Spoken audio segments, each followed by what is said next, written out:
समस्त मातृ शक्तियों भाई बंधुओं सादर जय श्री कृष्ण। आज आपको हम बताने जा रहे हैं इस वर्ष 2023 में दशा माता का व्रत कब रहेगा और इस दिन पूजा का श्रेष्ठ समय क्या रहेगा, पूजा विधि क्या रहेगी, यह सब आज आपको हम बताएंगे।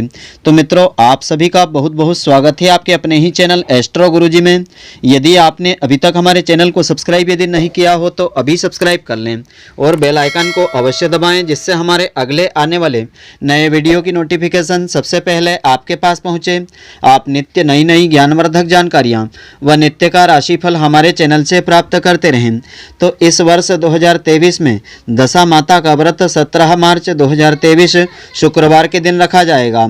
तो इस व्रत के बारे में कहा जाता है कि होली के 10वें दिन हिंदू धर्म में विवाहित महिलाएं अपने परिवार की सलामती और सुखमय जीवन के लिए चैत्र मास कृष्ण पक्ष की 10वीं तिथि के दिन दशा माता का व्रत रखती है और पूजन करती है। तो भगवान श्री हरि नारायण विष्णु जी की पूजा अनेक रूपों में की जाती है। मनुष्य को अपने अलग अलग उद्देश्यों की पूर्ति के लिए श्री हरि के अलग अलग रूपों का पूजन अवश्य करना चाहिए। चैत्र माह के कृष्ण पक्ष की 10वीं तिथि को भी एक ऐसा व्रत आता है जो आपके बिगड़े ग्रहों की दशा सुधार करके आपको सुख समृद्धि सौभाग्य और धन संपत्ति की प्राप्ति करवाता है। इस व्रत को दशा माता का व्रत कहा जाता है। अपने नाम के अनुरूप यह व्रत पूजा जो है मनुष्य के परिवार की दशा को सुधार देता है। तो दशा माता पूजन यह व्रत उत्तर भारत के अधिकांश राज्यों में किया जाता है। पश्चिम भारत के गुजरात महाराष्ट्र आदि राज्यों में भी अनेक भागों में करने की परंपरा है। तो किस प्रकार दशा माता का पूजन किया जाता है? दशा माता व्रत के दिन मुख्यतः भगवान विष्णु जी के स्वरूप पीपल वृक्ष की पूजा की जाती है। तो इस दिन सौभाग्यवती महिलाएं कच्चे सूत का 10 तार का डोरा बना करके उसमें 10 गांठ लगाएं और पीपल वृक्ष की परिक्रमा करते हुए उसकी पूजा करें। पूजा करने के बाद वृक्ष के नीचे बैठ करके नल दमयंती की कथा सुने। उसके बाद परिवार की सुख समृद्धि की कामना करते हुए डोरा अपने गले में बांधें। घर आकर के द्वार के दोनों ओर हल्दी कुमकुम के छापे लगावें। इस दिन व्रत रखना चाहिए। एक समय भोजन करना चाहिए। भोजन में नमक का प्रयोग नहीं करना चाहिए। इस दिन प्रातःकाल सूर्योदय से पहले उठ करके घर की साफ सफाई करके सारा कचरा बाहर फेंक देना चाहिए। इस दिन किसी को पैसा उधार नहीं देना चाहिए। प्रयास करें कि दशा माता पूजा के पूरे दिन बाजार से कोई वस्तु ना खरीदें। जरूरत का सारा सामान एक दिन पूर्व लाकर है रख लें। तो दशा माता की व्रत कथा इस प्रकार से है। नल दमयंती की कथा है। इस कथा को इस दिन श्रद्धापूर्वक श्रवण करने से इस व्रत का संपूर्ण फल प्राप्त होता है और घर की दशा सुधर जाती है। पौराणिक कथाओं के अनुसार एक समय राजा नल और रानी दमयंती सुखपूर्वक राज्य किया करते थे। उनके 2 पुत्र थे। तो एक दिन की बात है कि एक ब्राह्मणी राजमहल में आई और रानी से कहा कि दशा माता का डोरा ले लो। दासी बोली कि हाँ महारानी जी, आज के दिन सभी सुहागिन महिलाएं दशा माता की पूजा और व्रत करती है और इस डोरे को गले में बांधती है, जिससे घर में सुख समृद्धि का आगमन होता है। रानी ने वह डोरा ले लिया और विधि के अनुसार पूजा करके अपने गले में बांध लिया। कुछ दिनों के बाद राजा नल ने दमयंती के गले में डोरा बंधा हुआ देखा तो पूछा कि इतने आभूषण होने के बाद भी तुमने यह डोरा क्यों बांध रखा है? यह कहते हुए राजा ने डोरा को गले से खींच करके निकाल करके फेंक दिया। रानी ने डोरा उठाते हुए कहा, यह दशा माता का डोरा है, आपने उसका अपमान करके अच्छा नहीं किया है। तो रात्रि में राजा के स्वप्न में दशा माता एक बुढ़िया के रूप में आई और राजा से कहा कि तेरी अच्छी दशा जा रही है और बुरी दशा आ रही है, तूने मेरा अपमान कर दिया है। जैसे जैसे दिन बीतते गए धीरे धीरे राजा के ठाट बाट धन धान्य सुख समृद्धि सब नष्ट होने लगे। दशा इतनी बुरी हो गई कि राजा को अपना राज्य छोड़ करके दूसरे राज्य में भेष बदल करके मांगने जाना पड़ा। रास्ते में राजा को एक भील का महल दिखाई दिया। वहां राजा ने अपने दोनों बच्चों को अमानत के तौर पर सुरक्षित छोड़ दिया। राजा रानी आगे बढ़ गए। राजा के मित्र का गांव आया। वे मित्र के यहाँ गए तो उनका खूब आदर सत्कार हुआ। मित्र ने अपने शयन कक्ष में सुलाया। उसी कमरे में मोर की आकृति की खूंटी पर मित्र की पत्नी का हीरों का जड़ा कीमती हार टंगा हुआ था। मध्य रात्रि में रानी की नींद खुली तो देखा कि वह बेजान खूंटी हीरे के हार को निगल रही है।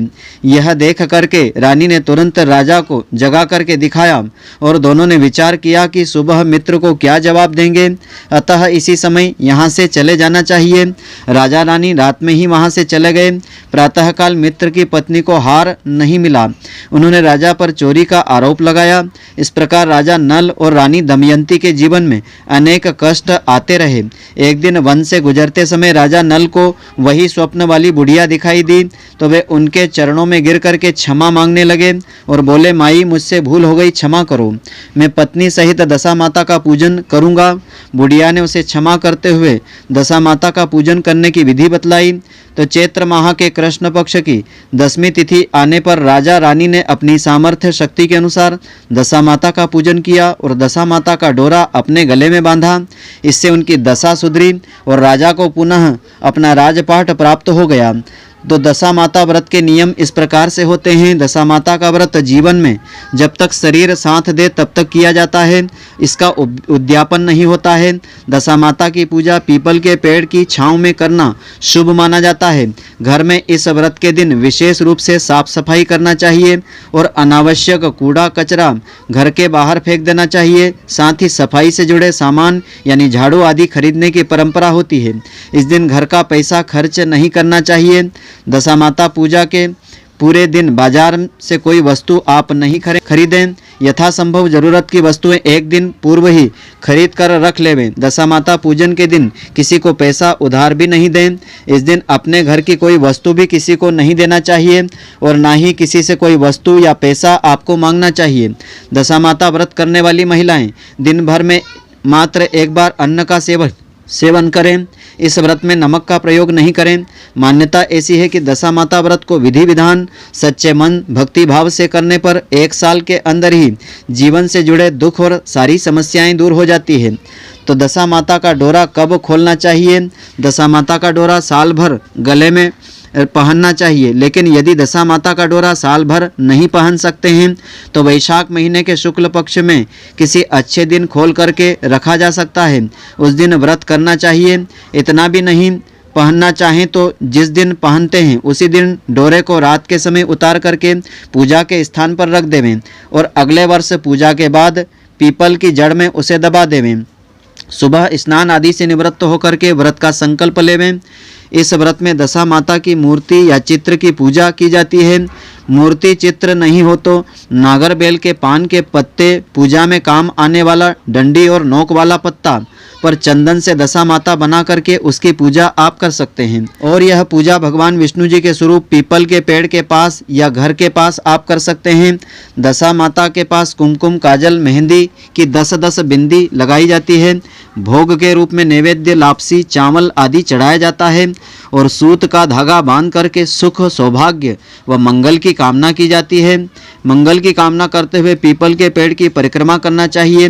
पीपल को चुनरी ओढ़ाना चाहिए और 10 गेहूं की 10 ढेरी पास में सजाई जाती है। लड्डू, हलवे, लापसी या मीठे रोट आदि का भोग 10 ढेरियों के पास रखना चाहिए। 10 गांठों का डोरा पूजा में रखना चाहिए। दशा माता और 10 गांठ वाले डोरे का पूजन अक्षत पुष्प आदि से करें। धूप दीप जलावें। पिछले साल का डोरा भी पास में रखें। इसके पश्चात दशा माता की आरती गाना चाहिए, आरती उतारना चाहिए। इसके बाद नल दमयंती वाली दशा माता की कथा को कहें अथवा सुनें।